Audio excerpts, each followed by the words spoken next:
Good morning. അപ്പോൾ നമ്മൾ S4ലേക്ക് കടന്നിരിക്കുകയാണ്. S4ൽ നമ്മൾ ഡീൽ ചെയ്യാൻ പോകുന്ന സബ്ജക്റ്റ് എന്ന് പറയുന്നത് ട്രാൻസ്പോർട്ടേഷൻ എഞ്ചിനീയറിംഗ് എന്ന സബ്ജക്റ്റാണ്. പിന്നെ കോഡ് CET 206 ട്രാൻസ്പോർട്ടേഷൻ എഞ്ചിനീയറിംഗ്. ഇതിൽ നമ്മൾ പ്രധാനമായിട്ട് പഠിക്കാൻ പോകുന്നത് നമ്മളുടെ ഗതാഗതവുമായിട്ട് ബന്ധപ്പെട്ട കാര്യങ്ങളാണ്.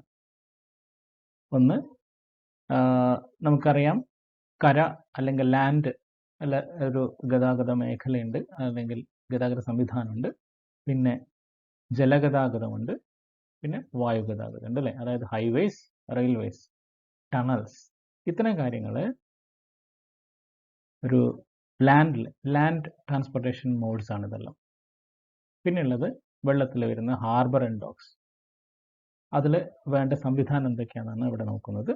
പിന്നെ air transportation, that is airport.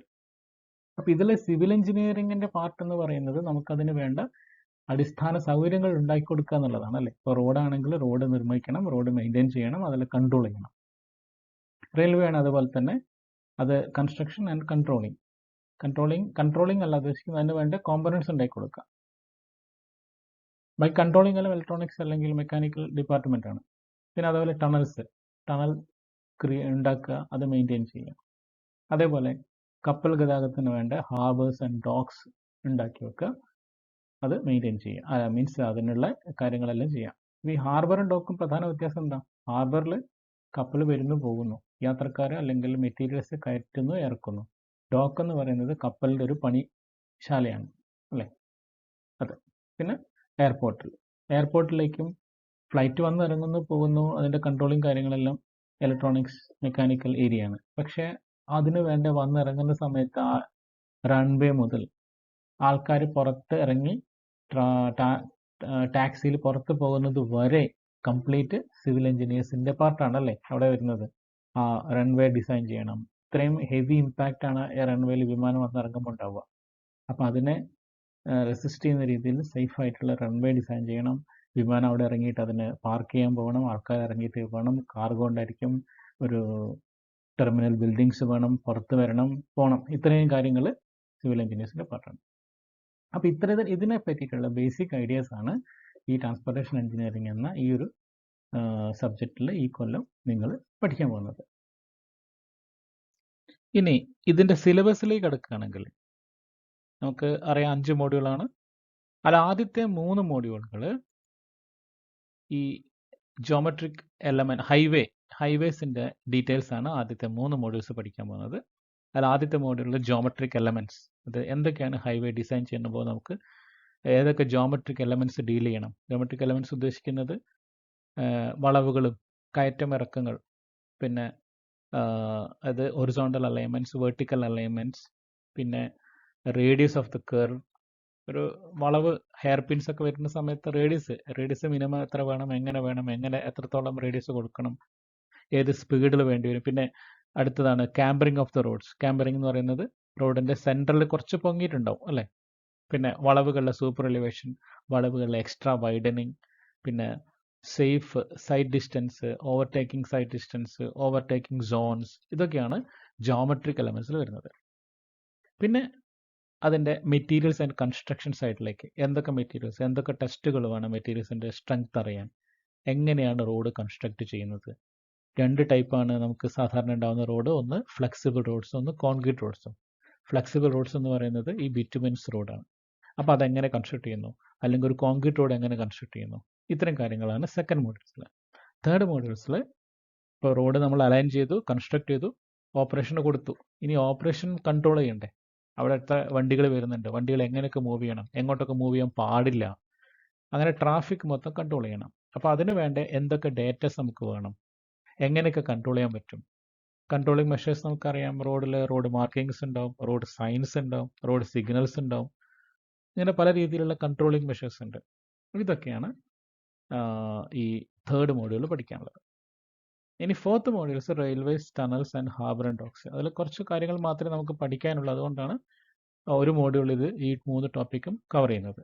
Last മോഡ്യൂളിൽ എയർപോർട്ടിൻ്റെ ഡീറ്റെയിൽസ് ഉണ്ടാവും. നേരത്തെ പറഞ്ഞിരുന്നു എയർപോർട്ടിൽ വരുന്ന കോമ്പണൻറ്റ്സ് എന്തൊക്കെയാണ്, അതെന്തൊക്കെ എങ്ങനെ ഡിസൈൻ ചെയ്യാം, എങ്ങനെ ഓപ്പറേറ്റ് ചെയ്യാം എന്നുള്ള കാര്യങ്ങളൊക്കെയാണ് ഈ മോഡ്യൂൾ 5 പഠിക്കുന്നത്. ഓക്കെ. ഇനി ടെക്സ്റ്റ് ബുക്കുകളെ പറ്റി പറയുകയാണെങ്കിൽ ആദ്യത്തെ 3 മോഡ്യൂളിന് ഈ highway engineering by Khanna, Justo and Veeraraghavan, പിന്നെ traffic engineering and transportation planning by LR Kadiyali. ഇത്രയാണ് ഈ 2 ടെസ്റ്റുകളാണ് ആദ്യത്തെ 3 മോഡ്യൂളിന് വേണ്ടത്. അതിൽ പ്രത്യേകിച്ചും ആദ്യത്തെ 2 മോഡ്യൂളിന് ഈ ടെസ്റ്റ് ആയിരിക്കും കൂടുതൽ ഉപയോഗപ്പെടുക. ട്രാഫിക് റിലേറ്റഡ് കാര്യങ്ങൾക്ക് വേണ്ടിയിട്ട് ഈ കടിയാലിൻ്റെ ടെക്സ്റ്റും ഉപയോഗിക്കാം. ദെൻ റെയിൽവേ എഞ്ചിനീയറിംഗിന് അറോറ ആൻഡ് സക്സേന, ഇത് നല്ല ബുക്കാണ്. പിന്നെ harbour dock and tunnel engineering by Srinivasan, ഇതാണ് വേറൊരു ടെക്സ്റ്റ് ബുക്ക്. ഇതൊക്കെ നമ്മുടെ ലൈബ്രറിയിൽ അവൈലബിൾ ആണ്. നമ്മുടെ ഈ പ്രസൻറ്റേഷനിൽ ജസ്റ്റ് ഔട്ട്ലൈൻ മാത്രമേ തരാൻ പറ്റുള്ളൂ. ബാക്കി കൂടുതൽ ഡീറ്റെയിൽസ് റെഫറൻസിൽ നിങ്ങൾക്ക് ടെക്സ്റ്റ് ബുക്കുകൾ തീർച്ചയായിട്ടും റെഫർ ചെയ്യണം. ഇനി ക്വസ്റ്റ്യൻ പേപ്പറിൻ്റെ പാറ്റേൺ എന്ന് പറയുന്നത് നിങ്ങളിപ്പോൾ എഴുതിക്കൊണ്ടിരിക്കുന്ന അതേ പാറ്റേൺ തന്നെ. പാർട്ട് എയിൽ 3 മാർക്കിൻ്റെ 10 ക്വസ്റ്റ്യൻസ് ഉണ്ടാവും. 5 മോഡ്യൂളിൽ നിന്ന് 2 ക്വസ്റ്റ്യൻ വീതം, 30 മാർക്ക്. പാർട്ട് ബിയിൽ 5 മോഡ്യൂളിൽ നിന്ന് 14 മാർക്സ് നിങ്ങൾ അറ്റൻഡ് ചെയ്യണം. ഓരോ മോഡ്യൂളിൽ 2 ക്വസ്റ്റ്യൻ ഉണ്ടാവും. അതിൽ ഒന്ന് നിങ്ങൾക്ക് അറ്റൻഡ് ചെയ്തിട്ട് 14 മാർക്സ് വാങ്ങാം. 14 മാർക്സിൻ്റെ സ്പ്ലിറ്റ് അപ്പ് ചിലപ്പം 6 8 ആയിരിക്കാം, 10 4 ആയിരിക്കാം, എനി കോമ്പിനേഷൻ ആവാം. ഓക്കെ. ഇനി നമുക്ക് ടോപ്പിക്കിലേക്ക് കിടക്കാം. ഫസ്റ്റ് മോഡ്യൂളിൽ ഫസ്റ്റ് ടോപ്പിക്ക് പ്രധാനമായിട്ടും ഡീൽ ചെയ്യുന്നത് what are the classification of roads, then typical cross section of the rural and urban roads, then requirements and factors controlling alignment of roads. ഇത്രയാണ് first മോഡ്യൂളിലെ total topics. അതിൽ നമുക്ക് ഇന്നത്തെ സെഷനിൽ ഒരു ഇൻട്രോ, എന്താണ് ട്രാൻസ്പോർട്ടേഷൻ എന്നുള്ളത് നോക്കാം. പിന്നെ cross section, classification of the roads എന്തൊക്കെയാണെന്നും ഒരു ക്രോസ് സെക്ഷൻ വരുന്ന എന്തൊക്കെയാണെന്നുള്ള ഡീറ്റെയിൽസ് ഈ ഫസ്റ്റ് സെഷനിൽ നമുക്ക് നോക്കാം. അതിന് തന്നെ നമുക്ക് നീഡ് ഓഫ് ദ ട്രാൻസ്പോർട്ടേഷൻ നോക്കാം. ഒരു ട്രാൻസ്പോർട്ടേഷൻ ഫെസിലിറ്റിയുടെ ആവശ്യം എന്താണ്? ഒന്ന് ആളുകൾക്ക് ട്രാൻസ്പോർട്ട് ചെയ്യാൻ വേണ്ടി, mobility of the human being, then food transportation, then leisure TRIPS, ഒരു ടൂറിന് പോവുകയാണെങ്കിൽ, ട്രിപ്പിന് പോവുകയാണെങ്കിൽ, അല്ലെങ്കിൽ റോ മെറ്റീരിയൽസ് കമ്പനിയിലേക്ക് കൊണ്ടുപോകാനും അവിടുന്ന് ഫിനിഷ് ചെയ്ത ഗുഡ്സിനെ പുറത്തേക്ക് കൊണ്ടുവരാനും. അങ്ങനെ ആകെ മൊത്തം ഹ്യൂമൻ സിവിലൈസേഷൻ്റെ ഒരു ഡെവലപ്മെൻറ്റിന് വേണ്ടിയിട്ടുള്ളൊരു നീഡാണ് പ്രധാനമായിട്ടുള്ളത്. ദെൻ ഹ്യൂമൻ സെറ്റിൽമെൻറ്റ്, ഇപ്പം ടൗൺ ഏരിയയിൽ നിന്ന് പുറത്തേക്ക് ആൾക്കാർ സെറ്റിൽ ചെയ്തുകൊണ്ടിരിക്കും. അപ്പോൾ അവിടേക്ക് കമ്മ്യൂണിക്കേഷൻ വേണം, ട്രാൻസ്പോർട്ടേഷൻ നീഡാണ് അല്ലേ. Then enhance the standard of living, അതിനും ഈ ഒരു ട്രാൻസ്പോർട്ടേഷൻ ഫെസിലിറ്റി നമുക്ക് ആവശ്യമാണ്. പിന്നുള്ളത് റോൾ ഓഫ് ട്രാൻസ്പോർട്ടേഷൻ. എന്താണ് ഇതിൻ്റെ റോള്, എന്തിനൊക്കെ വരുന്നത്? ഒരു കൺട്രിയുടെ അല്ലെങ്കിൽ സ്റ്റേറ്റിൻ്റെ, ഒരു സമൂഹത്തിൻ്റെ ഇക്കണോമിക് ഗ്രോത്തിന് ഇത് വളരെ സഹായകരമാണ്. എങ്ങനെ വരുന്നു? പ്രൊഡക്ഷനൊക്കെ വേണ്ട സാധനങ്ങൾ കൊണ്ടുവരാനും, ഈ പ്രൊഡ്യൂസ് ചെയ്ത മെറ്റീരിയൽസിൻ്റെ പുറത്ത് കൊണ്ടുപോയി വിൽക്കാനും, അത് കൺസ്യൂം ചെയ്യാനും, ഇങ്ങനെ പല ആവശ്യങ്ങൾക്കും നമുക്ക് ഉപയോഗപ്പെടുന്നതുകൊണ്ട് എക്കണോമിക് ഗ്രോത്തിനെ ബാധിക്കുന്നു, അല്ലെങ്കിൽ എക്കണോമിക് ഗ്രോത്തിനെ ഹെൽപ്പ് ചെയ്യുന്നു. Then social developments, of course നമ്മൾ പറഞ്ഞു ആൾക്കാർ തമ്മിലുള്ള കൂടിച്ചേരലുകളും ഒത്തുചേരലൊക്കെ നടത്തണമെങ്കിൽ ട്രാൻസ്പോർട്ടേഷൻ ഫെസിലിറ്റി നിർബന്ധമാണ്. ട്രാൻസ്പോർട്ടിൻ്റെ അർബനൈസേഷൻ, ട്രാൻസ്പോർട്ടിൻ്റെ ഇൻഡസ്ട്രി ഡെവലപ്മെൻറ്റ്, തീർച്ചയായിട്ടും അല്ലേ. Then leisure TRIPS, friendship, relations, ഇതൊക്കെ ഡെവലപ്പ് ചെയ്യാനൊരു ട്രാൻസ്പോർട്ടേഷൻ ഫെസിലിറ്റി വളരെ ആവശ്യമാണ്. പിന്നെയുള്ളത് ഈ അഗ്രികൾച്ചർ ഡെവലപ്മെൻറ്റിന്, പിന്നെ മെറ്റീരിയൽസിൻ്റെ കോസ്റ്റ് കുറയ്ക്കാൻ ട്രാൻസ്പോർട്ടേഷൻ ഒരുവിധം സഹായിക്കുന്നുണ്ട്. കുറേ ദൂരെ നിന്നുള്ള സാധനങ്ങൾ ഒരാൾ തലയിലെടുത്ത് കൊണ്ടുവരാനൊക്കെ അത്രയും കോസ്റ്റ് വേണ്ടി, ഇത് വണ്ടിയിലാകുമ്പോൾ പെട്ടെന്ന് സാധനങ്ങൾ കൊണ്ടുവരാൻ പറ്റും. ദെൻ അഡ്മിനിസ്ട്രേറ്റീവ് പർപ്പസസ്, പോലീസ് അല്ലെങ്കിൽ അതുപോലെ ഭരണ സംവിധാനങ്ങൾക്ക് മൊത്തം ട്രാൻസ്പോർട്ടേഷൻ വളരെ ആവശ്യമാണ്. Then defence and strategic needs, ഒരു കൺട്രിയുടെ സേഫ്റ്റി, ഡിഫൻസ് ലെവലിലെ സ്റ്റേറ്റേക്ക്, അവിടേക്കും ട്രാൻസ്പോർട്ടേഷൻ വളരെ ആവശ്യമാണ്. അവരെ അതിർത്തികളിൽ എത്തിക്കാനും തിരിച്ചു കൊണ്ടുവരാനും, അല്ലെങ്കിൽ ഈ ആയുധങ്ങൾ കൊണ്ടുപോകാനൊക്കെ ട്രാൻസ്പോർട്ടേഷൻ ആവശ്യമാണ്. ദെൻ ടൂറിസം, ഓഫ് കോഴ്സ് നമുക്കറിയാം. അങ്ങനെ ഓൾ സോഷ്യൽ ആക്ടിവിറ്റീസിന് ഈ ഒരു ട്രാൻസ്പോർട്ടേഷൻ ഫെസിലിറ്റി വളരെ ഇമ്പോർട്ടൻ്റ് ആണ്. നമുക്ക് എന്തൊക്കെ മോഡുകളാണ്, ഏതൊക്കെ വിധത്തിലാണ് ട്രാൻസ്പോർട്ടേഷൻ, നമ്മൾ ഓൾറെഡി ഡിസ്കസ് ചെയ്ത് കഴിഞ്ഞു. ജലഗതാഗതമുണ്ട്, വാട്ടർ ട്രാൻസ്പോർട്ട്, പിന്നെ എയർ ട്രാൻസ്പോർട്ട്, വായുഗതാഗതം, ദെൻ സർഫസ് ട്രാൻസ്പോർട്ട് എന്ന് പറയുന്ന റോഡ്, റെയിൽവേസ് ഒക്കെ വരുന്നത്. അതിൽ തന്നെ സർഫസ് ഉണ്ട്, അണ്ടർഗ്രൗണ്ട് റെയിൽവേ പലതരത്തിലാണ് റെയിൽവേ ഉപയോഗിക്കുന്നത്. ഈവൻ റോഡിനേക്കാൾ കൂടുതൽ ഈ പല ടൈപ്പുകളുള്ളത് റെയിൽവേസിലാണ്. Surface, underground, elevated, LRT, light rail transit, et cetera. പിന്നെ ആളുകൾ ഉപയോഗിക്കുന്ന പൈപ്പ് ലൈൻ ട്രാൻസ്പോർട്ടേഷൻ എന്ന് പറയുന്നത് വാതകങ്ങളും, ഇപ്പോൾ നമുക്ക് പൈപ്പ് ലൈൻ ഗ്യാസ് വരുന്നുണ്ട്, അല്ലെങ്കിൽ ഫ്യൂവൽസ്. ഇപ്പോൾ വല്ലാർപാടം ടെർമിനലിലേക്ക് ഫ്യൂവൽ പുറത്തുനിന്ന് കടലിൽ നേരെ പൈപ്പ് വഴിയാണ് അവിടേക്ക് വരുന്നത്. അവിടുന്ന് പൈപ്പ് വഴിയാണ് റിഫൈനറിയിലേക്ക് പോകുന്നത്. അപ്പോൾ പൈപ്പ് ലൈൻ വഴി ട്രാൻസ്പോർട്ടേഷൻ, ഗുഡ്സിൻ്റെ ട്രാൻസ്പോർട്ടേഷൻ അങ്ങനെ നടക്കുന്നു. So these are the different modes of transportation. ഇനി നമ്മൾ മോഡിലേക്ക് കാര്യമായിട്ട് കിടക്കുകയാണ്. What are the different classification of roads. ഇതിങ്ങനെ തന്നെ റിപ്പീറ്റഡ് ആയിട്ട് ചോദിക്കാറുണ്ട്. അപ്പോൾ ക്വസ്റ്റ്യൻ്റെ മാർക്കിനനുസരിച്ച് നിങ്ങൾക്കത് എക്സ്പ്ലെയിൻ ചെയ്യാം. 3 മാർക്കിൻ്റെ ക്വസ്റ്റൻ ആണെങ്കിൽ ജസ്റ്റ് ലിസ്റ്റ് ചെയ്യാം, 6 മാർക്കിൻ്റെ ക്വസ്റ്റൻ ആണെങ്കിൽ കുറച്ച് പോയിന്റ്സ് എക്സ്പ്ലെയിൻ ചെയ്യാം. അങ്ങനെ ഡിപ്പെൻഡ്സ് അപ്പോൺ ദ മാർക്ക് ഈ കാര്യങ്ങൾ എക്സ്പ്ലെയിൻ ചെയ്യാം. So classification of roads. Road എങ്ങനെ ക്ലാസിഫൈ ചെയ്യുന്നു, എന്തിൻ്റെ ബേസിൽ ക്ലാസിഫൈ ചെയ്യുന്നു? ഒന്ന്, സീസണൽ യൂസേജ്. കാലാവസ്ഥയ്ക്കനുസരിച്ച് യൂസ് ചെയ്യുന്നതിനനുസരിച്ച് ഒരു ക്ലാസിഫിക്കേഷൻ ഉണ്ട്. പിന്നെ ടൈപ്പ് ഓഫ് കാരേജ് വേ, ഈ റോഡിൻ്റെ പ്രതലം എങ്ങനെ, അതിനനുസരിച്ച് ക്ലാസിഫൈ ചെയ്യുന്നു. മെറ്റീരിയൽസ്, എന്ത് മെറ്റീരിയൽസ് കൊണ്ട് ഉപയോഗിച്ച് ഉണ്ടാക്കിയിരിക്കുന്നു, അതിനനുസരിച്ച് ക്ലാസിഫൈ ചെയ്യുന്നു. ലൊക്കേഷൻ ആൻഡ് ഫങ്ഷൻ, എവിടെയാണ് റോഡ് ഉള്ളത്, അല്ലെങ്കിൽ പർപ്പസ്, ഇപ്പോൾ നാഷണൽ ഹൈവേ ആണോ, സ്റ്റേറ്റ് ഹൈവേ ആണോ, പഞ്ചായത്ത് റോഡാണോ, അങ്ങനെ. പിന്നെ ട്രാഫിക് വോളിയം, ഹെവി വോളിയം ഉള്ള റോഡാണോ, ലോ വോളിയം റോഡ്സ് ആണോ, അങ്ങനെ. ദെൻ ഇക്കോണമി, അത് വളരെ കാശ് കൊടുത്തിട്ടുണ്ടാക്കിയത്. ഇപ്പോൾ എക്സ്പ്രസ് ഹൈവേ എന്നൊക്കെ പറയുമ്പോൾ വളരെ കോസ്റ്റ്ലിയാണ്. അതേസമയത്ത് നാട്ടിൽ പുറത്ത് നമ്മൾ മണ്ണിട്ട റോഡ് അല്ലെങ്കിൽ ടാർ റോഡ്, വില്ലേജ് റോഡ്സ് എന്നൊക്കെ പറഞ്ഞാൽ അത്ര ഇന്ന് മണ്ണിട്ട റോഡ് തന്നെ കാണാനില്ല അല്ലേ, ചെമ്മൺ പാതകൾ കുറവാണ്. അപ്പം അങ്ങനെ അതിൻ്റെ കോസ്റ്റ് ഓഫ് കൺസ്ട്രക്ഷൻ ആൻഡ് മെയിൻ്റനൻസിൻ്റെ ബേസിൽ ക്ലാസിഫൈ ചെയ്യാൻ പറ്റും. ദെൻ ട്രാഫിക് ടൈപ്പ്, ഏതൊക്കെ വണ്ടികളാണ് അവിടെ പോകുന്നത് എന്നുള്ളതിൻ്റെ ബേസിൽ ഡിഫൈഡ് ചെയ്യാൻ പറ്റും. ദെൻ റിജിഡിറ്റി, റോഡിൻ്റെ പ്രതലത്തിൻ്റെ ഒരു ഉറപ്പിനനുസരിച്ച്. ദെൻ ടോപ്പോഗ്രഫി, മലയിലാണോ കുന്നിലാണോ സാധാരണ സമതല പ്രദേശങ്ങളാണോ, അതിനനുസരിച്ച് ഡിഫൈൻ ചെയ്യാം അല്ലെങ്കിൽ ക്ലാസിഫൈ ചെയ്യാം. So these are the different classification strategies അല്ലേ. ഇനി ഓരോ പോർഷനിലും എങ്ങനെയാണ് കൂടുതൽ അതിനെ ക്ലാസിഫൈ ചെയ്തിട്ടുള്ളത് നമുക്ക് നോക്കാം. അപ്പോൾ ആദ്യം തന്നെ സീസണൽ യൂസേജിൻ്റെ ബേസിൽ ഓൾ വെതർ റോഡ്സ്, എല്ലാ കാലാവസ്ഥയിലും ഉപയോഗിക്കാം. മഴക്കാലത്തായാലും വേനൽക്കാലത്തായാലും പ്രശ്നം ഉണ്ടാവില്ല. അതേസമയത്ത് ഫെയർ വെതർ റോഡ്സ് ഉണ്ട്. മഴക്കാലത്ത് ഫുൾ ചളി കെട്ടി നിൽക്കുന്ന സ്ഥലമായിരിക്കും, അല്ലെങ്കിൽ വെള്ളത്തിൽ താണു പോകുന്ന സ്ഥലങ്ങളായിരിക്കാം. അപ്പോൾ അത് മഴക്കാലത്ത് അവിടെ റോഡ് ഉപയോഗിക്കാൻ പറ്റില്ല. അത് ചില ആലപ്പുഴ ഭാഗങ്ങളിലൊക്കെ അതൊക്കെ ഉണ്ട്. അങ്ങനെ അവിടെ ആ സമയത്ത് തോണിയായിരിക്കും ഉപയോഗിക്കുക. റോഡ് കംപ്ലീറ്റ് ഫ്ലഡഡ് ആയിരിക്കും. അപ്പം അങ്ങനെ വെതറിനനുസരിച്ച് യൂസ് ചെയ്യാൻ പറ്റുന്ന റോഡ് എന്ന് പറയുമ്പോൾ all weather roads, fair weather റോഡ്സും. ഇനി type of carriageway, paved, ഞാൻ നേരത്തെ പറഞ്ഞു പേവ്ഡ് റോഡ്സ്. അതായത് റോഡിൻ്റെ സർഫസ് ഓൾറെഡി പേവ്ഡ് ആണ്, ടാർ ഇട്ടിട്ടുണ്ടാവും, അല്ലെങ്കിൽ കോൺക്രീറ്റ് ആയിരിക്കാം, അല്ലെങ്കിൽ അൺപേവ്ഡ് റോഡാവാം. അത് നമുക്ക് ഏർത്തൺ റോഡ്സ്, ഗ്രാവൽ റോഡ്സ് എന്നൊക്കെ പറയുന്നു, മൺപാത. ഇനിയുള്ളത് മെറ്റീരിയൽ യൂസിനനുസരിച്ച്. ഇത് ഈ നേരത്തെ പറഞ്ഞപ്പോൾ തന്നെ ഉള്ളൊരു ഏത് ടൈപ്പ് മെറ്റീരിയൽ. അപ്പം ഏർത്തൺ റോഡ്സ്, സാധാരണ മണ്ണിട്ട റോഡ്, ചരൽ റോഡുകൾ. പിന്നെ മൂറും റോഡ്സ് എന്ന് പറയുന്നത് ഇതൊരു നമ്മളെ കേരളത്തിൽ അത്ര കാണുന്നില്ല, മറ്റ് സ്റ്റേറ്റുകളൊക്കെ കാണുന്ന ഒരു ടൈപ്പ് ഓഫ് മണ്ണ് അല്ലെങ്കിൽ കല്ലിൻ്റെ ഒരു കോമ്പിനേഷനാണത് moorum roads. Then WBM roads, that is water bound macadam roads. ഇതെന്ന് പറയുന്നത് ഇപ്പോൾ നിലവിൽ അധികം ഉപയോഗിക്കാത്ത ഒരു ടൈപ്പ് റോഡാണ്.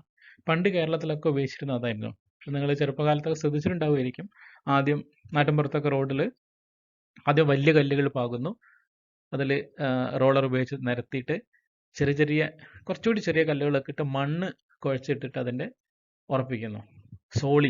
ആദ്യം സോളിങ് ചെയ്യുന്നു. മണ്ണ് ഇട്ടിട്ട് വലിയ കല്ലുകൾ, ഒരു 100 mm സൈസൊക്കെ ഉള്ള വലിയ കല്ലുകൾ വെച്ചിട്ട് മണ്ണിൽ ഉറപ്പിക്കുന്നു. പിന്നെ ഏകദേശം ഒരു കൊല്ലത്തോളം വണ്ടി അതിൽ പോയിട്ട് ഉറച്ചതിന് ശേഷമാണ് പിന്നെ അതിൽ മുകളിൽ ടോപ്പിംഗ് ചെയ്യുക, ടാറിടുക, അല്ലെങ്കിൽ ടാർ റോഡാക്കി മാറ്റുക. That is the water bound macadam roads. Water ആണ് അല്ലെങ്കിൽ ചളി ഉപയോഗിച്ചിട്ടാണ് ആദ്യം ബൗണ്ട് ചെയ്യുന്നത്. അതുകൊണ്ട് ആ പേര് വരാൻ കാരണം. Then bituminous roads. ബിറ്റുമിനസ് റോഡ്സിൽ ഇപ്പോഴത്തെ കൺസ്ട്രക്ഷൻ, ഇപ്പം ഈ വാട്ടർ ബൗണ്ട് മക്കാഡൊന്നുമില്ല. റോഡ് ബിറ്റുമിനസ് കോൺക്രീറ്റ് എന്ന് പറയാം. ടാറ് കൊണ്ട് കോൺക്രീറ്റ് ചെയ്യാണ്. നമ്മൾ സാധാരണ കോൺക്രീറ്റിൽ ജെല്ലി, മണൽ, സിമെന്റ് ഉപയോഗിച്ചിട്ട് കോൺക്രീറ്റ് ചെയ്യുന്നതിന് പകരം ഇവിടെ ജെല്ലി, മണൽ പകരം കുറച്ച് കാർപ്പൊടി ഉണ്ടാവുമായിരിക്കും. പിന്നെ മെയിൻ ബൈൻഡിങ് മെറ്റീരിയൽസ് ബിറ്റുമിൻ ആണ്, അല്ലെങ്കിൽ ടാർ എന്ന് പറഞ്ഞ സാധനമാണ്. അതിന് ബിറ്റുമിനസ് കോൺക്രീറ്റ് എന്ന് പറയാം. അപ്പോൾ അതുപോലത്തെ bituminous roads, then concrete roads, full concrete ഉള്ള roads. So based on that material roads are classified like this. അടുത്തത് ലൊക്കേഷൻ ആൻഡ് ഫംഗ്ഷൻ അനുസരിച്ച് ഏർബൻ റോഡ്സ് ആണോ, അല്ലെങ്കിൽ റൂറൽ റോഡ്സ് ആണോ, ടൗൺ ഏരിയയിലുള്ള റോഡാണോ, അല്ലെങ്കിൽ റൂറൽ റോഡ്സ് ആണോ എന്നുള്ള രീതിയിൽ ക്ലാസിഫൈ ചെയ്യുന്നു. ഇനി ഏർബൻ റോഡ്സിനെ വീണ്ടും സബ് ക്ലാസിഫൈ ചെയ്തിട്ടുണ്ട്. Arterial roads, sub arterial, collector, local street, cul-de-sac, pathway, driveway. Okay, ഇത്രയും പേരുകൾ നമുക്ക് എന്താണെന്നുള്ള ഡീറ്റെയിൽസ് നോക്കാം. അപ്പോൾ ആദ്യം ആർട്ടീരിയൽ റോഡ്സ്. ആർട്ടീരിയൽ റോഡ്സ് എന്ന് പറഞ്ഞാൽ ടൗണിലെ ഏറ്റവും പ്രധാനമായ റോഡാണ്. അപ്പോൾ അവിടെ ഡിസൈൻ സ്പീഡ് ഏകദേശം ഒരു 80 km/h ഉണ്ടാവും. പിന്നെ ആ റോഡിലേക്ക് പെട്ടെന്നൊന്നും കയറി വരാൻ പറ്റില്ല. ആക്സസിബിലിറ്റി വളരെ കൺട്രോൾഡ് ആയിരിക്കും. പിന്നെ no frontage access. Frontage access എന്ന് പറഞ്ഞാൽ ഒരു ലാൻഡ് പ്ലോട്ടിൽ നിന്ന്, ഒരു സ്ഥലത്ത് നിന്ന്, ഒരാളുടെ പ്രൈവറ്റ് പ്രോപ്പർട്ടിയിൽ നിന്ന്, അല്ലെങ്കിൽ ഒരു ഷോപ്പിൽ നിന്ന്, ഒരു വീട്ടിൽ നിന്ന്, ഒരു ഫ്ലാറ്റിൽ നിന്ന് നേരെ ഈ റോഡിലേക്ക് കയറാൻ പറ്റില്ല. ആദ്യം ഒരു പോക്കറ്റ് റോഡ് ഉണ്ടാവും. അവിടുന്ന് സ്പീഡ് കൂട്ടി ഈ റോഡിന്റെ സ്പീഡിനോടനുബന്ധിച്ച് പറ്റാവുന്ന രീതിയിൽ സ്പീഡ് എത്തിക്കഴിഞ്ഞാൽ മാത്രമേ ഈ റോഡിലേക്ക് ആക്സസ് ഉണ്ടാവും. പാരലായിട്ട് മറ്റേ റോഡ് അങ്ങനെ പോകും. എന്നിട്ട് ചില സ്ഥലങ്ങളിൽ മാത്രം ഇതിലേക്ക് ജോയിൻ ചെയ്യാനുള്ള ഒരു പ്രൊവിഷൻ കൊടുക്കും. കാരണം എന്താണെന്ന് വെച്ചാൽ അവിടെ 80 km/h സ്പീഡിൽ പോകേണ്ടതാണ് ഡിസൈൻ സ്പീഡ്. അപ്പോൾ ഇവിടെ നമ്മൾ വീട്ടിൽ നിന്ന് ഇറങ്ങുന്ന വണ്ടി എന്തായാലും 80 പോകില്ലല്ലോ. ആദ്യം ഒരു 30 മാക്സിമം ആ സ്പീഡിൽ വന്നിട്ട് പിന്നെ ഇതിലേക്ക് എത്തിച്ചേരണം. അപ്പം അങ്ങനെയാണ് ഈ ഫ്രണ്ടേജ് ആക്സസ് ഇല്ല എന്ന് പറയുന്നത്. പിന്നെ ആ റോഡിലൊന്നും സ്റ്റാൻഡിങ് വെഹിക്കിൾ ഉണ്ടാകാൻ പാടില്ല. വണ്ടികൾ പോയിക്കൊണ്ടിരിക്കണം, നിർത്തിയിടാൻ പാടില്ല. പിന്നെ ക്രോസ് ട്രാഫിക് വളരെ കുറവാണ്. അതായത് റോഡ് ക്രോസിംഗ് വളരെ കുറവായിരിക്കും. ഒന്നുകിൽ ഫ്ലൈ ഓവർ ആയിട്ട് പോകും, അല്ലെങ്കിൽ അണ്ടർഗ്രൗണ്ട് ആയിട്ട്, അണ്ടർ പാസേജ് ആയിട്ട് പോകും. പിന്നെ അവിടെ ലാൻഡ് വിഡ്ത്ത് 50 to 60 മീറ്റർ ഉണ്ടായിരിക്കണം എന്നാണ്. ഇപ്പോൾ നിങ്ങൾക്ക് തൊണ്ടയാട് കോഴിക്കോട് ബൈപ്പാസിൽ ചില പോർഷനിലെങ്കിലും ഈ ഒരു രീതിയിൽ അത് ഡെവലപ്ഡ് ആയിട്ട് വന്നിട്ടുണ്ട്, എല്ലാ സ്ഥലത്തില്ലെങ്കിലും. Then divided roads with full or partial parking. Divided roads ആയിരിക്കും. ശരിക്കും ഒരു രണ്ട് പാർട്ടിൻ ഡിവൈഡ്, സെൻട്രൽ ലൈനിൽ മാർക്കിംഗ് അല്ല ഉണ്ടാവും. അതിന് പകരം സെൻട്രൽ ഒരു മീഡിയൻ കൊടുത്ത് റോഡിനെ ഡിവൈഡ് ചെയ്ത് വെച്ചിട്ടുണ്ടാവും. റോഡ് ഒരിക്കലും മിങ്കിൾ ചെയ്യാൻ പറ്റില്ല. ആ രീതിയിലായിരിക്കും രണ്ട് ഡയറക്ഷനിൽ. കാരണം അത്രയും സ്പീഡിൽ വണ്ടികൾ പോവുകയാണ്, റെസ്ട്രിക്ഷൻ ഉണ്ടാകാൻ പാടില്ല, അതിന് വേണ്ടിയിട്ട്. പിന്നെ പാർക്കിംഗ് ചില സ്ഥലങ്ങളിൽ ഫുൾ പാർക്കിംഗ് കൊടുക്കാം റോഡ് സൈഡിൽ, ചില സ്ഥലത്ത് പാർഷ്യൽ പാർക്കിംഗ്, ആ രീതിയിലായിരിക്കും. പിന്നെ pedestrians are allowed to walk only at the intersections. ഇന്റർസെക്ഷനിൽ മാത്രമേ ആൾക്കാർക്ക് റോഡ് ക്രോസ് ചെയ്യാൻ പറ്റുള്ളൂ. വേറെ ആൾക്കാർക്ക് റോഡ് ക്രോസ് ചെയ്യാനുള്ള പ്രൊവിഷൻ കൊടുക്കുന്നില്ല. രണ്ട് സൈഡിലും വേലി കെട്ടി തിരിച്ചിട്ടുണ്ടാവും. So these are the arterial roads. അപ്പോൾ ഇതിലെ പ്രധാന പോയിന്റ്സ് ഒക്കെ നോക്കാം. ഈ പറഞ്ഞ പോയിന്റ്സ് ഒക്കെയാണ് പ്രധാനം, അത് നോട്ട് ചെയ്ത് വെക്കാം. Then coming to the sub arterial roads. അപ്പോൾ അതിൻ്റെ തൊട്ട് താഴത്തെ ഗ്രേഡ് റോഡ്, അവിടെ ബസ് സ്റ്റോപ്സ് ഒക്കെ ഉണ്ടാവും.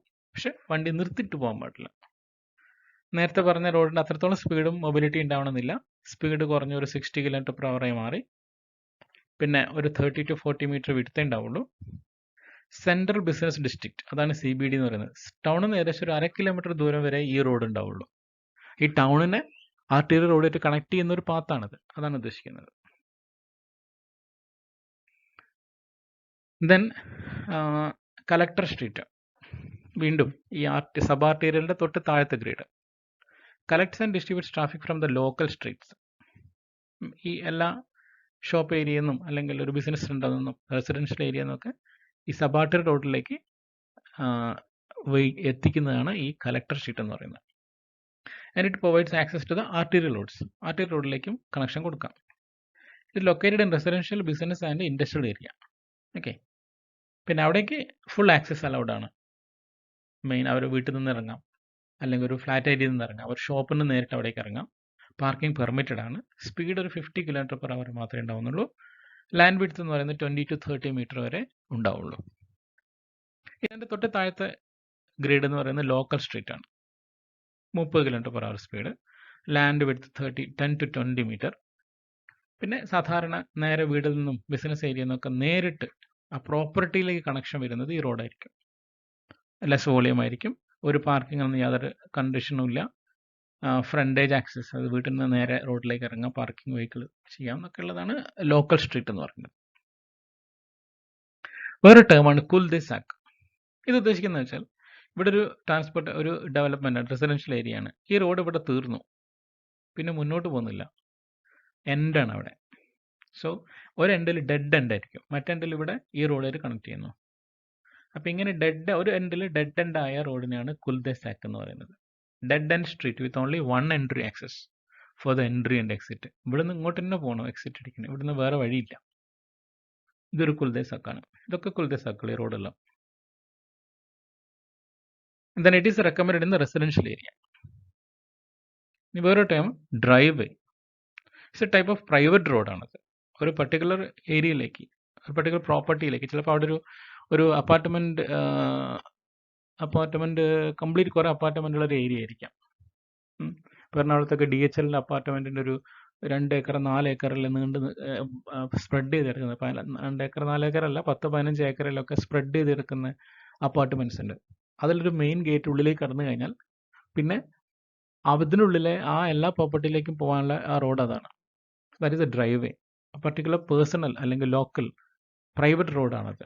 ആ ഒരു ഗ്രൂപ്പ് ഓഫ് ആൾക്കാർ മാത്രമേ യൂസ് ചെയ്യുള്ളൂ. It is owned and maintained by an individual or a group of people. They are commonly used as past private garage, fuel station, houses, etc. അടുത്ത classification based on the traffic volume. Light traffic roads. ഒരു 400 vehicles മാത്രമേ daily അതിൽ on an average പോകുന്നുള്ളൂ എങ്കിൽ that is light traffic roads. 400 to 1000 vehicles ആണ് move ചെയ്യുന്നതെങ്കിൽ that is medium traffic roads. More than 1000 vehicles that will be high traffic roads. This another classification for the based on the traffic volume. Then based on the economy, low cost road, medium cost road, high cost. Low cost എന്ന് പറഞ്ഞാൽ പ്രത്യേകിച്ച് അങ്ങനെ റോഡിൽ നമ്മൾ നാട്ടിൻപുറത്തുള്ള മൺപാതകളൊക്കെ, gravel roads എല്ലാം അല്ലെങ്കിൽ earthen roads എല്ലാം ഇതിലാണ് പെടുന്നതാണ്. പിന്നെ ഹൈ കോസ്റ്റ് റോഡ് എന്ന് പറഞ്ഞാൽ എക്സ്പ്രസ് ഹൈവേസ് ഒക്കെ ഹൈ കോസ്റ്റ് റോഡ്സ് ആണ്. നാഷണൽ ഹൈവേസ് ഒക്കെ ബൈപ്പാസ് ഒക്കെ എന്ന് പറയുന്നത് ഹൈ കോസ്റ്റ് റോഡ്സ് ആണ്. So based on that economy it is divide like it is classified like this. Then traffic type. Pedestrians മാത്രം പോകുന്ന റോഡ് ഉണ്ടാവാം, സൈക്കിൾസ് മാത്രമുള്ള അല്ലെങ്കിൽ മോട്ടോർ വേസ്, അവിടെ മോട്ടോർ കൊണ്ട് ചലിക്കുന്ന വെഹിക്കിൾ മാത്രമേ പോകുള്ളൂ. പെഡസ്ട്രിയൻസിന് അവിടെ പോസിബിൾ അല്ല, ഈവൻ സൈക്കിൾ വരെ സമ്മതിക്കണമെന്നില്ല. That is the based on the traffic type.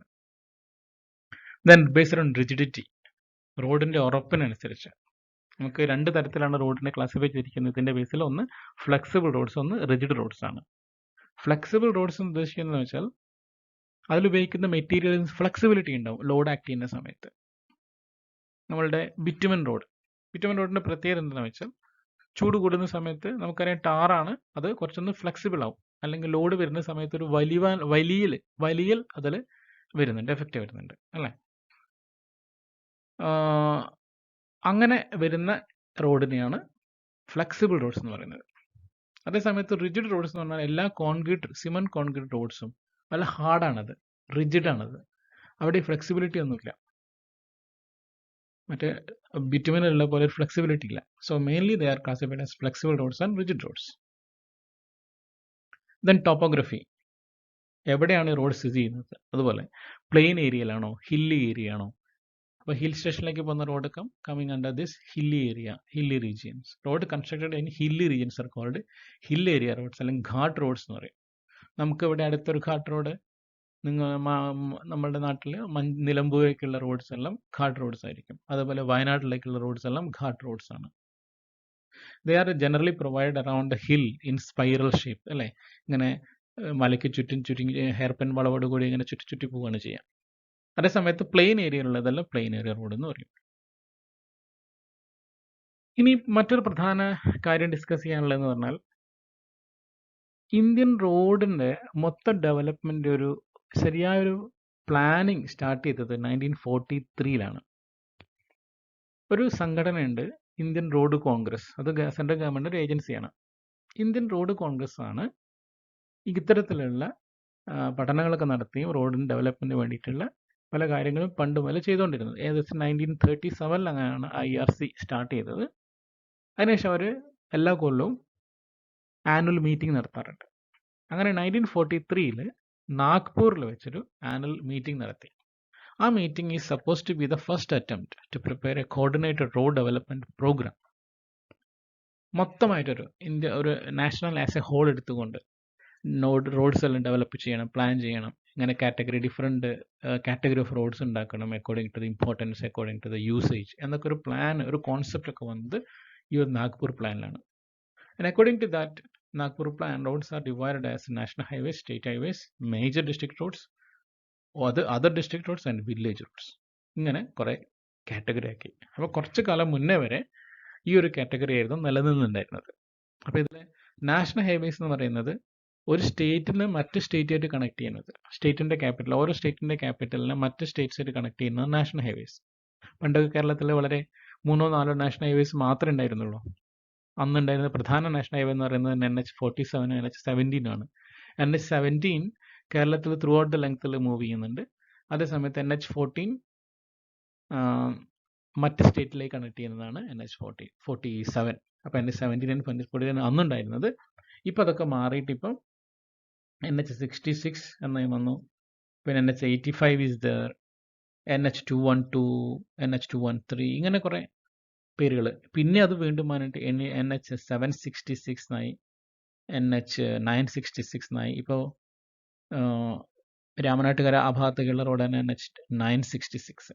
അപ്പം ഇങ്ങനെ പേരുകൾ മാറിക്കൊണ്ടിരിക്കുകയാണ്. So the concept is national highways ഉദ്ദേശിക്കുന്നത് സ്റ്റേറ്റുകളിലെ മെയിൻ ഇമ്പോർട്ടൻറ്റ് പോയിന്റ്സ് തമ്മിൽ കണക്ട് ചെയ്യുന്നതാണ് നാഷണൽ ഹൈവേസ്. അതേസമയത്ത് സ്റ്റേറ്റ് ഹൈവേ എന്ന് പറയുന്നത് സ്റ്റേറ്റിൻ്റെ ഉള്ളിലത്തെ ഡിസ്ട്രിക്ട് മെയിൻ ക്വാർട്ടേഴ്സിനെ അല്ലെങ്കിൽ സംസ്ഥാനത്തിൻ്റെ ഉള്ളിലത്തെ പ്രധാന പോയിന്റുകളെ കണക്ട് ചെയ്യുന്നതാണ് സ്റ്റേറ്റ് ഹൈവേസ്. ഇനി ഈ നാഷണൽ ഹൈവേസിൻ്റെ മൊത്തം പരിപാലനം സെൻട്രൽ ഗവൺമെൻറ്റും സ്റ്റേറ്റ് ഹൈവേസും ബാക്കി വരുന്ന റോഡ്സുകളെല്ലാം അതിനെ മെയിൻറ്റെയിൻ ചെയ്യുന്നത് സ്റ്റേറ്റ് ഹൈവേ അല്ലെങ്കിൽ സ്റ്റേറ്റ് ഹൈവേസിനെല്ലാം മെയിൻറ്റെയിൻ ചെയ്യുന്നത് സ്റ്റേറ്റ് ഗവൺമെൻറ്റ്സ്, അല്ലെങ്കിൽ ഓരോ റോഡിൻ്റെ ഇമ്പോർട്ടൻസ് അനുസരിച്ചുള്ള ലോക്കൽ ഗവൺമെൻറ്റ്സ്. ലോക്കൽ ഗവൺമെൻറ് ഉദ്ദേശിക്കുന്നത് വെച്ചാൽ ഡിസ്ട്രിക്ട് പഞ്ചായത്ത് ആയിരിക്കാം, വില്ലേജ് ആയിരിക്കാം, പഞ്ചായത്തായിരിക്കാം, അങ്ങനെ. So that is the state highways. Coming to the next category, that is the district roads. State ഹൈവേൻ്റെ താഴെ വരുന്നതാണ് ഡിസ്ട്രിക്ട് റോഡ്സ്. ഓരോ ഡിസ്ട്രിക്റ്റിലെ മെയിൻ പോയിന്റ്സിനെ കണക്ട് ചെയ്യുന്നതാണ് ഡിസ്ട്രിക്ട് റോഡ്സ്. അപ്പോൾ സ്റ്റേറ്റിനെ തമ്മിൽ കണക്ട് ചെയ്യുന്നത് നാഷണൽ ഹൈവേ, സ്റ്റേറ്റിലെ പ്രധാന ജില്ലകളെ കണക്ട് ചെയ്യുന്നത് സ്റ്റേറ്റ് ഹൈവേ, ജില്ലകളിലെ പ്രധാന പോയിന്റ്സിനെ കണക്ട് ചെയ്യുന്നത് ഡിസ്ട്രിക്ട് റോഡ്സ്. ഈ ഡിസ്ട്രിക്ട് റോഡ്സ് തന്നെ വീണ്ടും ക്ലാസിഫൈ ചെയ്യാം. മേജർ റോഡ്സ് ഉണ്ട്, അതർ ഡിസ്ട്രിക്ട് റോഡ്സ് ഉണ്ട്. മേജർ ഡിസ്ട്രിക്ട് റോഡ് എന്ന് പറയുന്നത് ജില്ലയിലെ ഹെഡ് ക്വാർട്ടേഴ്സിനെ പ്രധാന പോയിന്റായിട്ട് കണക്ട് ചെയ്യുന്നത്. ഇപ്പോൾ സപ്പോസ് മലപ്പുറത്ത് നിന്ന് മഞ്ചേരി കണക്ട് ചെയ്യുന്നത് ഒരു മേജർ ഡിസ്ട്രിക്ട് റോഡായിരിക്കാം. മലപ്പുറത്ത് നിന്ന് പെരിന്തൽമണ്ണ കണക്ട് ചെയ്യുന്നത്, അവിടെ നാഷണൽ ഹൈവേ ഉണ്ടെങ്കിലും ശരി, അങ്ങനെ റോഡ് ഉണ്ടെങ്കിൽ that will be a state major district road. ഇനി അതിൻ്റെ തൊട്ട് താഴെ വരുന്നത് other district roads. Manjeri Pandikkad connect ചെയ്യുന്നു, അതൊരു അതർ ഡിസ്ട്രിക്ട് റോഡ്സ് ആണ്. അപ്പം ഇങ്ങനെ അവിടെയൊക്കെ സ്പീഡ് ലിമിറ്റ് നമുക്ക് കാണാൻ പറ്റും. മേജർ ഡിസ്ട്രിക്ട് റോഡിൽ it is around 60 to 80 km/h. അതേസമയത്ത് അതർ ഡിസ്ട്രിക്ട് റോഡിൽ ഒരു 10 km സ്പീഡ് കുറയും, 50 to 60 മാത്രമേ ഉള്ളൂ. പിന്നെ ഏറ്റവും താഴത്തെ കാറ്റഗറിയാണ് വില്ലേജ് റോഡ്സ്. അവിടെ സ്പീഡ് ഈസ് 40 to 50 km/h. ഇപ്പം നമ്മുടെ പഞ്ചായത്തിലൊക്കെ ഉള്ള റോഡ്സ് എല്ലാം ഇത് വില്ലേജിൻ്റെ ഉള്ളിലത്തെ പോയിന്റ്സിനെ ഈ അതർ ഡിസ്ട്രിക്ട് റോഡായിട്ട് കണക്ട് ചെയ്യുന്നതാണ് വില്ലേജ് റോഡ്സ്. പിന്നെ വേറൊരു ക്ലാസിഫിക്കേഷൻ ലേറ്റസ്റ്റ് ആയിട്ട് വന്നതാണ് മോഡിഫൈഡ് റോഡ് ക്ലാസിഫിക്കേഷൻ. ഇവിടെയാണ് ഇതിനെ ഇമ്പോർട്ടൻ്റ് അനുസരിച്ച് മാറ്റി primary system, secondary and tertiary system ആക്കി മാറ്റി. ഈ പ്രൈമറി സിസ്റ്റം ഏറ്റവും ഇമ്പോർട്ടൻ്റ് ആയിട്ടുള്ള എക്സ്പ്രസ് വേസ് നിങ്ങൾ കേട്ടിട്ടുണ്ടാവും. സുവർണ ചതുഷ്കോണം എന്ന് പറഞ്ഞൊരു road, golden quadrilateral, north south corridor, east west corridor എന്നൊക്കെ പറഞ്ഞിട്ട്. അപ്പോൾ ഏറ്റവും സുപ്പീരിയർ ഫെസിലിറ്റി കൊടുക്കുന്ന high speed movement, around 120 km, 130 km/h vehicle move ചെയ്യുന്ന സ്ഥലമാണത്. പിന്നെ വരുന്ന NH, അത് രണ്ടും പ്രൈമറി കാറ്റഗറിയിൽ വരും. പിന്നെ സെക്കൻഡറി കാറ്റഗറിയിൽ state highways, major district roads ഒക്കെ. പിന്നെ ഏറ്റവും third category, that is rural roads അല്ലെങ്കിൽ tertiary system, ordinary district road and village roads ഒക്കെ അതിൽ വരും. ഇനി എക്സ്പ്രസ് വേൻ്റെ പ്രത്യേകത പറഞ്ഞു, നമ്മൾ 120 km അല്ലെങ്കിൽ അതിൽ കൂടുതൽ സ്പീഡ് പോകുന്നത്. ലാൻഡ് വിഡ്ത്ത് 90 മീറ്റർ ആണ്. നേരത്തെ നമ്മൾ 60 മീറ്റർ ഒക്കെ പറഞ്ഞിട്ടുണ്ടായിരുന്നു മേജർ നാഷണൽ ഹൈവേസിന്, ഇത് 90 മീറ്റർ ആണ്. ഫുൾ ആക്സസ് കൺട്രോൾഡ് ആണ്.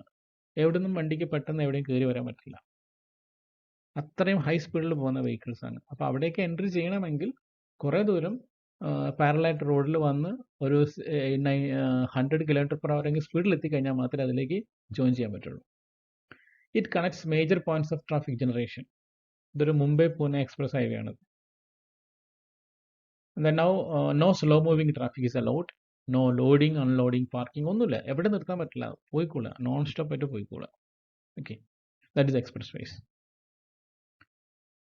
Now coming to the next topic of this first module, that is a typical cross section of the rural roads. Rural roads ഉണ്ടാകുന്ന അതിൻ്റെ ക്രോസ് സെക്ഷൻ വരയ്ക്കുകയാണ് എന്തൊക്കെയാണ് നമുക്ക് നോക്കാം. അപ്പോൾ സെൻറ്ററിൽ ഒരു റോഡ് ഉണ്ടാവും, that is a travel lane കണ്ടോ, അങ്ങോട്ടും ഇങ്ങോട്ടുള്ള പോർഷനാണിത്. അപ്പോൾ അവിടെ ചെറിയൊരു റോഡിൽ നമുക്ക് എപ്പോഴും ഇങ്ങനെ ഒരു ചെറിയൊരു പൊക്കം ഉണ്ടാവും സെൻറ്ററിലേക്ക്, that is known as cambering of the road. എന്തിനാണ് കൊടുക്കുന്നത് അങ്ങനെ സ്ലോപ്പ്? വെള്ളം കെട്ടി നിൽക്കാൻ പാടില്ല. നമ്മളെ ബിറ്റുമിനസ് റോഡിൻ്റെ ഏറ്റവും വലിയ ശത്രു എന്ന് പറയുന്നത്, ബിറ്റുമിനസ് ആയാലും കോൺക്രീറ്റ് ആയാലും, വെള്ളം കെട്ടി നിന്ന് കഴിഞ്ഞാൽ താഴെ റോഡിൻ്റെ താഴത്തെ പോർഷൻ സബ്ഗ്രേഡ് എന്ന് പറയും, സബ്ഗ്രേഡ് വീക്ക് ആവാൻ തുടങ്ങും. അപ്പോൾ ഒരിക്കലും വെള്ളം കെട്ടി നിൽക്കാൻ പാടില്ല, അപ്പോൾ റോഡിൽ നിന്ന് ഒലിച്ചു പോകണം. അതിനാണ് മൊത്തം ഇപ്പോൾ ഒരു സ്ലോപ്പ് ഇങ്ങനെ കൊടുക്കുന്നത്. സെൻട്രൽ പോയിന്റ് രണ്ട് സൈഡിലേക്കും സ്ലോപ്പ് കൊടുക്കും. അപ്പോൾ ഈ വണ്ടി ഓടുന്ന സ്ഥലത്തെ ട്രാവൽ ലൈനിൽ വരുന്ന അതിന് ക്യാമ്പറിംഗ് എന്ന് പറയും. ആ ഒരു സെൻട്രൽ പോർഷൻ ഉയർന്നു നിൽക്കുന്നതിനെ ക്യാമ്പറിംഗ് എന്ന് പറയും. പിന്നെ രണ്ട് സൈഡിലും റോഡ് കഴിഞ്ഞാൽ ഷോൾഡർ വേണം. ഷോൾഡർ എന്തിനാന്ന് വെച്ചാൽ വണ്ടി ഓടിക്കൊണ്ടിരിക്കും, പെട്ടെന്ന് സൈഡാക്കേണ്ടി വന്നു, ഒന്ന് നിർത്തേണ്ടി വന്നു, അല്ലെങ്കിൽ സ്പീഡ് കുറച്ച് വേറെ എന്തെങ്കിലും കാര്യങ്ങൾ കുറച്ച് റഷ് എടുക്കാൻ നിർത്തേണ്ടി വന്നു, റിപ്പയറിന് വേണ്ടി നിർത്തേണ്ടി വന്നു, അല്ലെങ്കിൽ ആളിറക്കാൻ വേണ്ടി നിർത്തേണ്ടി വന്നു, ആ സമയത്ത് ഉപയോഗിക്കുന്ന ആ പോർഷനാണ് ഷോൾഡർ എന്ന് പറയുന്നത്. അത് രണ്ട് സൈഡിലും ഉണ്ടാവും. പിന്നെ അതിൻ്റെ പുറത്ത് ഈ വെള്ളം ഒലിച്ചു പോകുന്ന രീതിയിലുള്ളൊരു ഡ്രെയിൻ ഉണ്ടാവും, അങ്ങനെ ആയിരിക്കും. പിന്നെ ഈ സൈഡിൽ ഇതിപ്പോൾ ഒരു കട്ട് ചെയ്ത സ്ഥലത്താണ്, റോഡ് കുറച്ചൊക്കെ മണ്ണൊക്കെ ലെവൽ ചെയ്ത് കട്ട് ചെയ്ത സ്ഥലത്താണെങ്കിൽ ഈ രീതിയിലായിരിക്കും ഉണ്ടാവുക. അതേ സമയത്ത് ഫില്ല് ചെയ്യുന്ന സ്ഥലങ്ങളിലാണെങ്കിൽ ഈ സൈഡിലെ പോലെ ആയിരിക്കും ഉണ്ടാവുക. റോഡ് മാത്രം ഫില്ല് ചെയ്യുന്നു, അതിൻ്റെ മറ്റേ സൈഡിൽ ഇതുപോലെ ഡ്രെയിൻ കൊടുക്കുന്നു വെള്ളം ഒലിച്ചു പോകാൻ വേണ്ടിയിട്ട്. So this is the condition cross section of A rural road. അതേ സമയത്ത് അർബൻ റോഡിലാണെങ്കിലോ, അർബൻ റോഡിലാണെങ്കിൽ സൈഡിൽ ഇത്രയും ഡീറ്റെയിൽസ് ആയിട്ടൊന്നും കൊടുക്കാൻ പറ്റില്ല. നിങ്ങൾക്ക് അതിൻ്റെ സൈഡ് തൊട്ട് മുന്നത്തെ ഫീച്ചറിൽ നോക്കിയാൽ കാണാൻ പറ്റും. ഇവിടെയും ഈ പറയുന്ന സെൻറ്ററിൽ ഒരു ക്യാമ്പറിംഗ് ഉണ്ടാവും. പിന്നെ ഇവിടെ ഒരു കർവ് എന്ന് പറഞ്ഞ സാധനം വരും ഈ ഷോൾഡറിൻ്റെ മുകളിലേക്ക്. നമുക്കറിയാം സിറ്റി ഏരിയയിലേക്ക് പോയി കഴിഞ്ഞാൽ ഫുട്പാത്തിൻ്റെ അടുത്തൊരു വണ്ടി ഇങ്ങോട്ട് കയറാതിരിക്കാൻ വേണ്ടി ചെറിയൊരു സാധനം കൊടുക്കും, that is known as curve. ഈ കർവിൻ്റെ പുറത്തായിരിക്കും ഷോൾഡർ ഉണ്ടാവുക, അല്ലെങ്കിൽ ബോർഡർ എന്ന് പറയും. അപ്പോൾ ഈ ഒരു വണ്ടി പോകുന്ന സ്ഥലം കൂടാതെ രണ്ട് സൈഡിലും ട്രാവലിംഗ് പെഡസ്ട്രിയൻ ഫുട്പാത്ത് അല്ലെങ്കിൽ ഷോൾഡർ, ദെൻ ഈ ഒരു ഡ്രെയിനേജ് വന്നേക്കാം അവിടെ, ഇവിടെ ഇപ്പോൾ ഒരു ഡ്രെയിനേജ് ഉണ്ടാവായിരിക്കാം. So this is the general cross section of an urban road. Details നമുക്ക് വേറെ ഫിഗർ കാണാം, അത് നിങ്ങൾ ചെയ്ത് പഠിക്കണം. ഇത് ഒന്ന് വരച്ച് പഠിക്കുക, കാരണം 10 മാർക്ക് വരെ ഇതിന് ക്വസ്റ്റ്യൻ ചോദിച്ചിട്ടുണ്ട്. Draw the cross section of A road in an embankment with full details. അപ്പോൾ ഇത്രയും ഡീറ്റെയിൽ നിങ്ങൾ വരച്ച് വെക്കണം. എന്നാൽ നിങ്ങൾക്ക് ഏകദേശം ഒരു 7-8 മാർക്കിൻ്റെ ക്വസ്റ്റ്യൻ ചോദിച്ചാണ് അത്. ജസ്റ്റ് ഈ ഒരു വരയുണ്ടെങ്കിൽ അത്ര മാർക്ക് കിട്ടും. അപ്പോൾ ഇവിടെ നേരത്തെ പറഞ്ഞ പോലെ ഇതാണ് റോഡിൽ വണ്ടി പോകുന്ന സ്ഥലങ്ങൾ, ഇതാണ്. അതിന് പറയുന്ന പേരാണ് carriage way. It is the portion over which the vehicle is travelling. അപ്പോൾ ഇവിടെ നിങ്ങൾ ചെയ്യേണ്ടത് ഈ ഒരു ഫിഗർ മാത്രം വരച്ചാൽ പോരാ, ചിലപ്പോൾ ക്വസ്റ്റ്യൻ അനുസരിച്ച് ആൻസർ ചെയ്യേണ്ടി വരും. സപ്പോസ് ജസ്റ്റ് ഫിഗർ മാത്രമാണ് വരയ്ക്കാൻ ചോദിച്ചതെന്ന് വിചാരിച്ചു, ഡ്രോ ദ ഫിഗർ, 3 മാർക്ക് 4 മാർക്കാണെങ്കിൽ ജസ്റ്റ് ഇത് വരച്ച് വെച്ചാൽ നിങ്ങൾക്ക് മാർക്ക് കിട്ടും. അതേ സമയത്ത് draw the cross section of a typical road in an embankment and explain the different terms എന്ന് പറയുകയാണെങ്കിൽ ഇത് ഓരോന്ന് എന്താണെന്നുള്ള എക്സ്പ്ലെയിൻ ചെയ്യണം. അവിടെയാണ് ഞാൻ പറഞ്ഞത് ആ എക്സ്പ്ലനേഷൻ നിങ്ങൾക്ക് ടെക്സ്റ്റ് ബുക്ക് റെഫർ ചെയ്യാന്ന് പറഞ്ഞത്. ഇത് ഖന്നാൻ ജസ്റ്റ് ഓൺ ടെക്സ്റ്റ് ബുക്കിൽ ലൈബ്രറിയിൽ അവൈലബിൾ ആണ്, അതിൽ നോക്കിക്കഴിഞ്ഞാൽ ഇതിൻ്റെ എക്സ്പ്ലനേഷനിലും കിട്ടും. അപ്പം ആദ്യം നമുക്ക് വേണ്ട സെൻട്രൽ ഈ പോർഷന് ഒരു ചെറിയൊരു ക്രൗൺ ഉണ്ടാവും, ദാറ്റ് ഇസ് ക്യാമ്പറിംഗ്. അതിനുള്ള അത്രയും വണ്ടി പോകുന്ന ആ ഭാഗത്തിന് പറയുന്നതാണ് carriage way. This is the road width over which the vehicle is travelling, അല്ലെങ്കിൽ the portion of the road over which the vehicle is travelling is known as the carriage way. അതിൻ്റെ രണ്ട് സൈഡിലും ഷോൾഡർ ഉണ്ടാവും. Shoulder നിർബന്ധമാണ്. ഈ shoulder രണ്ട് സൈഡിലെ ഷോൾഡറും ഈ കാരേജ് വേയും കൂടി കമ്പൈൻഡ് ആയിട്ടുള്ള ആ ലെങ്ത്തിന് പറയുന്നതാണ്, അല്ലെങ്കിൽ ആ വിഡ്ത്താണ് it is known as the road way width. ഇപ്പോൾ കാരേജ് വേ വിഡ്ത്ത് എന്ന് പറഞ്ഞാൽ വണ്ടി മൂവ് ചെയ്യുന്ന ആ ഒരു ബ്ലാക്ക് ടോപ്പുള്ള അല്ലെങ്കിൽ ബിറ്റുമിനസ് ആയിട്ടുള്ള റോഡ് മാത്രമാണ് കാരേജ് വേ. രണ്ട് സൈഡിലെ ഷോൾഡർ ചേർന്നാണ് അത് റോഡ് വേ ആയി മാറി. പിന്നെ വരുന്നത് ഈ റോഡ് വേന്റെ രണ്ട് സൈഡിലും റോഡ് മാർജിൻസ് ഉണ്ടാവും. ഓക്കെ, ഈ റോഡ് മാർജിനിൽ എന്തൊക്കെയാണ് വരിക? ഇത് എംബാങ്ക്മെന്റ് ആണ്, മണ്ണ് ഫില്ല് ചെയ്തിട്ട് റോഡ് ഉണ്ടാക്കിയതാണ് അവിടെ. അപ്പോൾ അവിടെ ഇവിടെ ഒരു സ്ലോപ്പ് ഉണ്ടാവും, അല്ലെങ്കിൽ ഫില്ല് ചെയ്യുമ്പോൾ ഒക്കെ ഇളകി പോകില്ലേ, അപ്പോൾ ആ സ്ലോപ്പ് ഉണ്ടാവും. ഇവിടെ ഒരു ബേം ഉണ്ടാവും. ബേം എന്ന് പറയുന്ന ഒരു ഹൊറിസോണ്ടൽ പോർഷൻ ആണ്. പിന്നെ ഒരു ഡ്രെയിൻ ഉണ്ടാവും. ഇത്രയും പോർഷൻ കവർ ചെയ്യുന്നതാണ് റോഡ് മാർജിൻ. അപ്പോൾ സ്ലോപ്പ്, ഒരു ബേം, ഒരു ഡ്രെയിനേജ്, ഇത്രയും വരുന്നതാണ് റോഡ് മാർജിൻ. ഇത് രണ്ട് സൈഡിലും ഉണ്ടാവും. അങ്ങനെ ഈ റോഡ് മാർജിൻ്റെ അതിർത്തി മുതൽ ഈ അതിർത്തി വരെയുള്ള സ്ഥലത്തിന് പറയുന്നതാണ് റൈറ്റ് ഓഫ് വേ എന്ന് പറയുന്നത്. ഈ ടേംസ് ഒക്കെ പഠിച്ചു വെക്കണേ, റൈറ്റ് ഓഫ് വേ. അപ്പോൾ എന്തൊക്കെ വന്നു? ഇവിടെയാണ് നമ്മൾ ഒറിജിനൽ ഗ്രൗണ്ട് ലെവൽ, പിന്നെ മണ്ണിട്ട് വർത്തി ചെയ്തട്ടോ അത് ഇങ്ങനെ ഉണ്ടായത്. അപ്പോൾ എംബാങ്ക്മെന്റ് എന്ന് പറയാൻ കാരണം അതാണ്. അപ്പോൾ ഇവിടെ എന്തൊക്കെ വരുന്നുണ്ട്? സെൻട്രൽ ഒരു കാരേജ് വേ ഉണ്ട്, രണ്ട് സൈഡിൽ ഷോൾഡർ, അത് ചേർന്ന് കഴിഞ്ഞാൽ അതിന് നമുക്ക് റോഡ് വേ എന്ന് പറയാം. ഈ രണ്ട് റോഡ് വേന്റെ രണ്ട് സൈഡിലും റോഡ് മാർജിൻസ് ഉണ്ട്. ഈ രണ്ട് മാർജിനും റോഡ് വേയും കൂടി ഒരുമിച്ച് ചേരുന്ന ടോട്ടൽ വിഡ്ത്തിന് പറയുന്നതാണ് റൈറ്റ് ഓഫ് വേ എന്ന് പറയുന്നത്. ഈ റൈറ്റ് ഓഫ് വേയിൽ തന്നെ ബിൽഡിംഗ് ലൈൻ എന്ന് പറയും. ബിൽഡിങ്ങിന്റെ ബൗണ്ടറിയാണ്. ബിൽഡിംഗ് മാത്രമല്ല ഉദ്ദേശിക്കുന്ന അവരുടെ പ്രോപ്പർട്ടീൻ്റെ ബൗണ്ടറിയാണിത്. That is the building line. That is the overall width between the building lines. പിന്നെ കൺട്രോൾ ലൈൻസ് ഉണ്ട്. ഇതിന് ഇങ്ങോട്ട് ഒരു തരത്തിലുള്ള കൺസ്ട്രക്ഷൻ സമ്മതിക്കാത്ത ലൈൻസ് ആണത്. അതിപ്പം നേരത്തെ നമ്മൾ പറഞ്ഞ 60 മീറ്റർ വിഡ്ത്ത് എന്നൊക്കെ പറയുകയാണെങ്കിൽ 60 മീറ്ററിന്റെ പുറത്തേക്ക് അവിടെ വേറെ എന്തും ചെയ്യാൻ പാടുള്ളൂ, കൺസ്ട്രക്ഷൻ വർക്ക് ചെയ്യാൻ പറ്റുള്ളൂ. അതിന് ഓവറോൾ വിഡ്ത്ത് എന്ന് പറയും. Overall width between the control lines, മറ്റേ overall width between the building lines. Okay, അപ്പോൾ ക്രോസ് സെക്ഷനിലെ ഡീറ്റെയിൽസ് ഒക്കെ പഠിച്ചല്ലോ. അപ്പോൾ ഈ രീതി സാധനം ഇത് വരച്ച് പഠിക്കാം. അതിലെ ടെർമിനോളജിയും കൃത്യമായിട്ട് എക്സ്പ്ലനേഷൻ ചെയ്ത് പഠിക്കാം. That is the cross section of N embankment. മണ്ണിട്ട് ഉയർത്തിയതാണ്. അടുത്തതാണ് ക്രോസ് സെക്ഷൻ ഓഫ് ദ റോഡിന്റെ കട്ടിങ്. ഒരു കട്ടിങ്ങിൽ വരികയാണെങ്കിൽ മലയൊക്കെ കട്ട് ചെയ്തിട്ട് അല്ലേ, ഒരു ചെറിയ കുന്നൊക്കെ ഇടിച്ചിട്ട് അവിടെ റോഡ് ഉണ്ടാക്കുന്ന അവസ്ഥ വരികയാണെങ്കിൽ എങ്ങനെയായിരിക്കും എന്നാണ് നോക്കുന്നത്. ഇവിടെ നേരത്തെ പറഞ്ഞ പോലെ സെൻട്രൽ ഒരു കാരേജ് വേ ഉണ്ടാവും, അതിന് രണ്ട് സൈഡിൽ ഷോൾഡേഴ്സ് ഉണ്ടാവും. പിന്നെ ശ്രദ്ധിക്കേണ്ടത് ഇതിന് ശേഷം വരുന്ന പോർഷനിലെ ചെറിയ വ്യത്യാസമാണ്. നേരത്തെ ഇങ്ങനെയല്ല ഉണ്ടായിരുന്നത്, ഇവിടെ സൈഡ് ഡ്രെയിൻ മാത്രമേ ഉള്ളൂ. നേരത്തെ ഒരു ബേം ഒക്കെ ഉണ്ടായിരുന്നു, അതിന് വരെ ഇവിടെ ബേം ടോപ്പിലാണ് വരുന്നത്. Here the berm is coming at the top, രണ്ട് സൈഡിലും. പിന്നെ ഇവിടെ ഡ്രെയിൻ മാത്രമേ ഉള്ളൂ. പിന്നെ സൈഡിൽ കട്ട് ചെയ്തതുകൊണ്ട് അവിടെ ഒരു ചെറിയൊരു സ്ലോപ്പ് കൊടുത്തിട്ടാണ് ഈ സാധനം ഉണ്ടാക്കി, ഇങ്ങനെ ചിരിച്ച് കട്ട് ചെയ്തതാണ്, അല്ലെങ്കിൽ ഈ മണ്ണിടിഞ്ഞ് താഴോട്ട് വരും. അതുകൂടാതെ ഇവിടെ പുതിയൊരു സാധനം നമുക്ക് കാണാൻ പറ്റുന്നത് സ്പോയിൽ ബാങ്ക് എന്ന സാധനമുണ്ട്. ഈ സ്പോയിൽ ബാങ്ക് ഉദ്ദേശിക്കുന്നത് എന്താണെന്ന് വെച്ചാൽ, ഒന്നുകിൽ അതൊരു മതിൽ കെട്ടിയതുപോലെ ആയിരിക്കാം, അല്ലെങ്കിൽ ഒരു മൺതിട്ടയായിരിക്കാം. കാരണം ഈ സൈഡിലുള്ള വെള്ളമോ അഴുക്കോ ഒന്നും ഇവിടേക്ക് ഒലിച്ചു വരാൻ പാടില്ല, രണ്ട് സൈഡിലും. അപ്പോൾ അതിന് അവിടെ ഒരു ഒന്നുകിൽ വീതി കൂടി ഒരു മൺതിട്ടയായിരിക്കും, അല്ലെങ്കിൽ ഒരു മതിൽ കെട്ടിയതായിരിക്കും. That is a spoil bank. ഇവിടെയും ടെർമിനോളജി ഒക്കെ ശ്രദ്ധിക്കുക. കാരേജ് വേ, രണ്ട് ഷോൾഡർ, അത് ചേർന്ന റോഡ് വേ വന്നു. പിന്നെ റോഡ് മാർജിൻ എവിടെ നിന്നാണ് മാർക്ക് ചെയ്യുന്നുള്ളത് നോക്കുക. അതിനെ മൊത്തം കണക്ട് ചെയ്യുന്ന റൈറ്റ് ഓഫ് വേ. ഈ ടെർമിനോളജി ഒക്കെ ശരിക്കും ഒന്ന് വരച്ച് പഠിക്കാം. ഓക്കെ, നേരത്തെ പറഞ്ഞ പോലെ 7 to 8 അല്ലെങ്കിൽ 8 to 10 മാർക്സ് കിട്ടാവുന്ന ഒരു പോർഷനാണിത്. വെറുതെ ഒന്ന് വരച്ച് വെച്ചാൽ നിങ്ങൾക്ക് എങ്ങനെയായാലും ഒരു 4-5 മാർക്ക് ഷുവറായിട്ട് കിട്ടും. കൂടുതൽ എക്സ്പ്ലനേഷൻ ഉണ്ടെങ്കിൽ, അല്ലെങ്കിൽ ടെർമിനോളജി ഒക്കെ ശരിയാണെങ്കിൽ എങ്ങനെയായാലും ഒരു 7 മാർക്സ് കിട്ടും. അതിൻ്റെ എക്സ്പ്ലനേഷൻ ശരിയാണെങ്കിൽ 10 മാർക്കും കിട്ടും. ഓക്കെ, അപ്പം അതും കൂടി ഒന്ന് ശരിക്കും പഠിക്കാം. സോ ബൈ ദിസ് ഫസ്റ്റ് മോഡ്യൂളിൻ്റെ ഈ ഒരു ടോപ്പിക്ക് അല്ലെങ്കിൽ ഫസ്റ്റ് സെഷൻ നമുക്കിവിടെ വൈൻഡ് അപ്പ് ചെയ്യാണ്. നെക്സ്റ്റ് ക്ലാസ്സിൽ നമുക്ക് നെക്സ്റ്റ് ടോപ്പിക്ക് നോക്കാം.